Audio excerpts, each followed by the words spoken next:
Oh, that's confusing. There you go. Okay.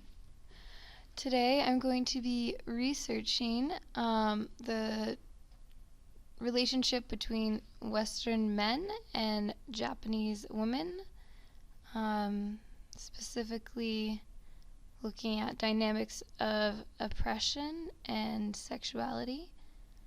I'm starting off looking at the Journal Finder. Not Journal Finder, actually, wait. Going to library databases. Looking at the big full text academic search complete. Okay, let's see.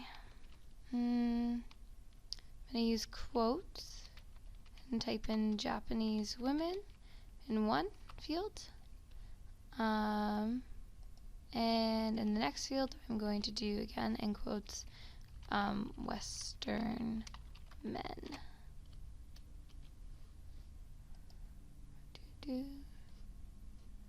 Okay, I got about 8 results. The first one is not related.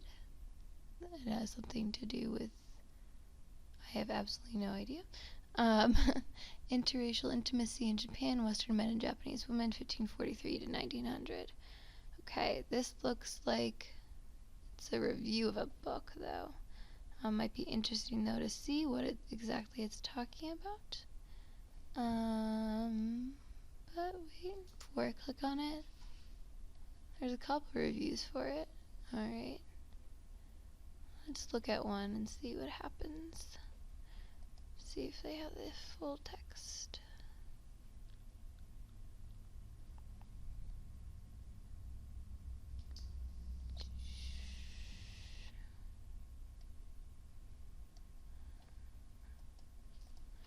It brought me to JSTOR. Intimacy.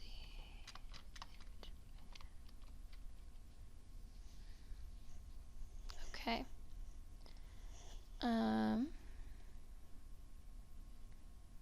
Cool. I'm at the article now. So it's a review in the International History Review of a book.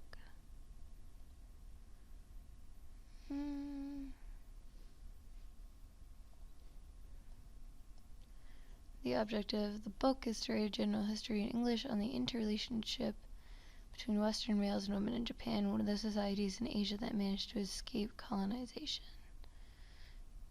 Begins its study in 1543, stops in 1900. Afterward, carries the story briefly in the 20th century. Marriage continues to be common. Okay, this looks pretty interesting.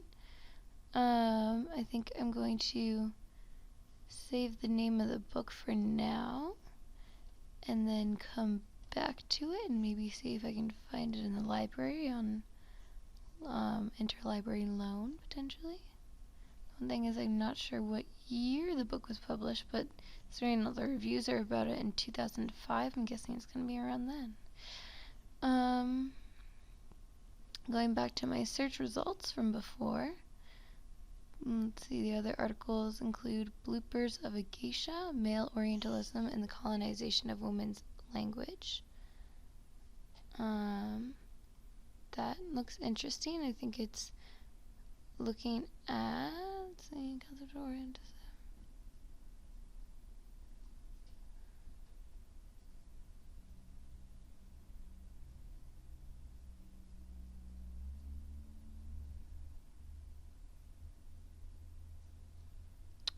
How male domination of language misrepresented geisha as prostitutes, Japanese women, and Japanese culture as a new but false knowledge to be spread around the world. Theories of Orientalism, language development. Okay. This could be a really interesting piece. It focuses on specifically language and around the book Memoirs of a Geisha, which I think would be an interesting thing to look at. So I'm going to save this for now.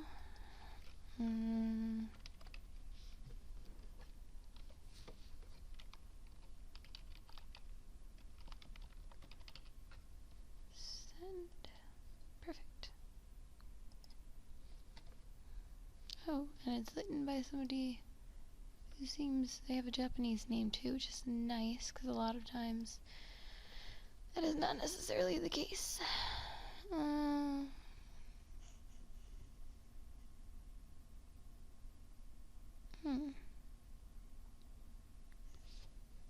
Okay.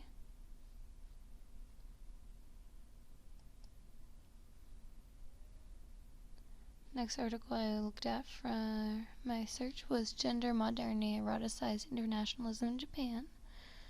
If Japanese women show they view universalism, how it compares to cultures.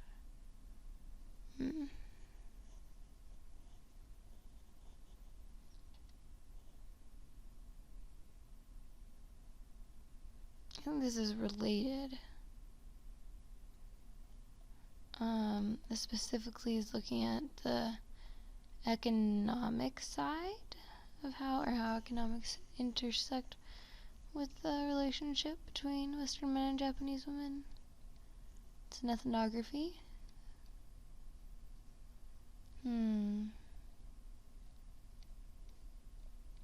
This could be helpful. Not sure if it's fully what I want to focus on, but I would maybe be able to pull some things from it. It's not saved. I'm going to save it just in case. Look at it more. Send. I want to see what is cited at all.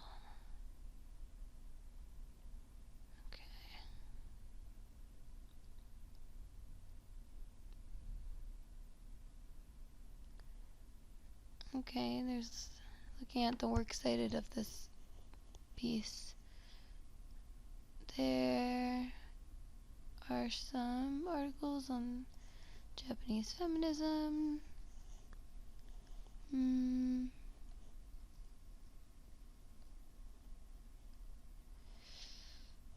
The only thing is, so a lot of them are in Japanese, and I'm not fluent, sadly.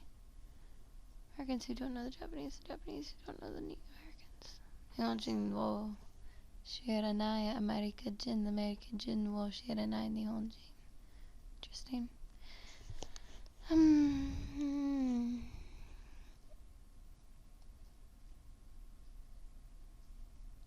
Okay.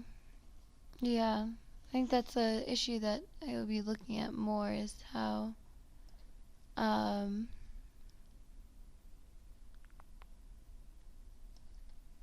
lot of the articles on this subject that would be interesting for me to read are not in English, not translated into English. That's okay. One thing that I did see though in this was a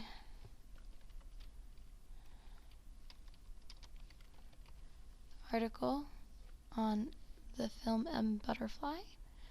Butterfly and the Rhetoric of Anti-Essentialism, Minority Discourse in an International Frame. That's referring to a movie that is a play, Madame Butterfly, and I think that could be an interesting thing to look at.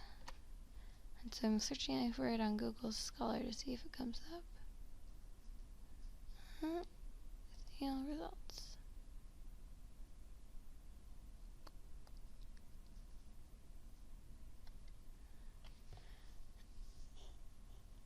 Well, I'm not seeing that specific one,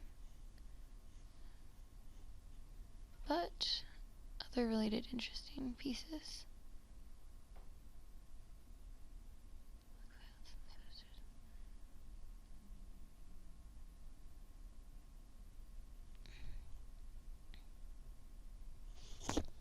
I'm gonna click on one that's bringing me back to Warren Wilson. That's called Staging Orientalia, Dangerous Authenticity, in David Henry Hwang's Butterfly.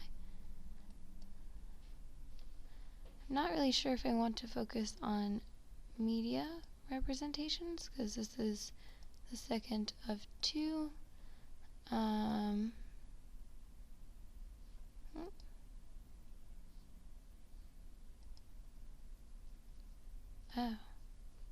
Okay.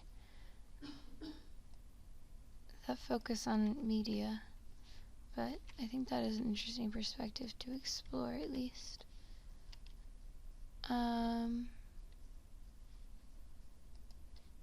It's a weird site for a journal.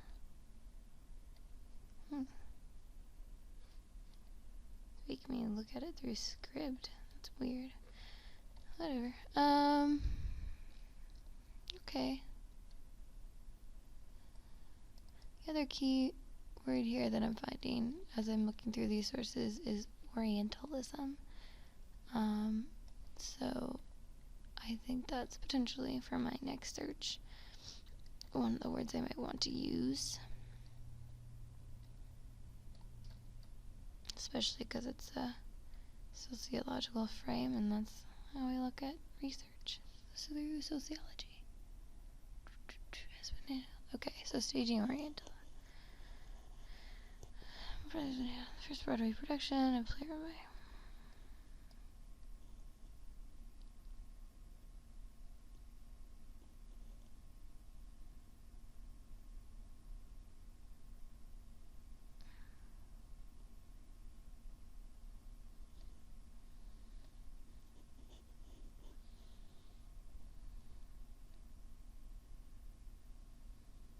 Oh, apparently on Butterflies also a play, which I didn't realize.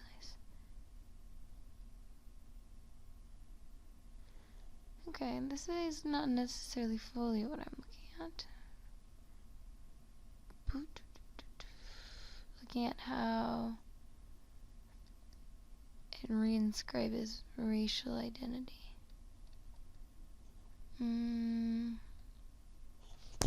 Maybe if I go back to my little academic search complete, there's still more I could search from my original, find from my original search terms, but now I'm kind of curious about the butterfly piece. Go away. Orientalism. Let's see if that brings up anywhere.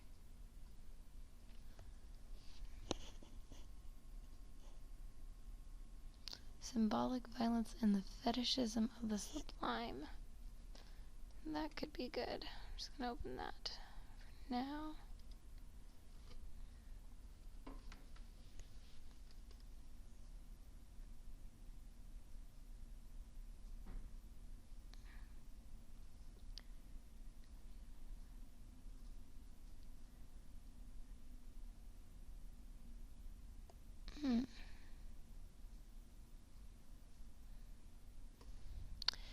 Well, though I find it interesting, I think most of the writings around M. Butterfly is looking at forms of resistance to racialized discourse, which is not really what I want to focus on. At least not for now. I think I'm looking at the actual racialized discourse, racialized and gendered discourse. But looking at what M. Butterfly is based off of, which is the opera by Puccini, Madame Butterfly, would potentially be good. Orientalism. So I'm adding 3 search terms. Do this. Oh. 3 if it will let me. Okay. I'm going to try adding women too. And there were no results. That's okay. Get rid of women.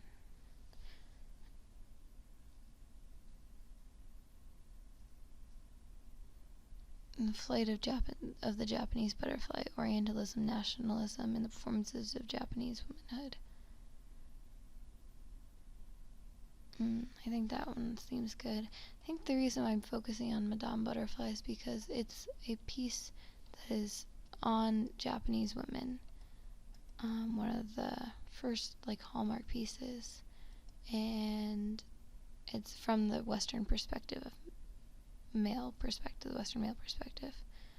And I think from what I've experienced, a lot of the themes from it still exist today.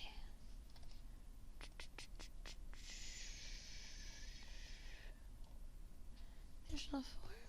Alright, reading the abstract. Oh,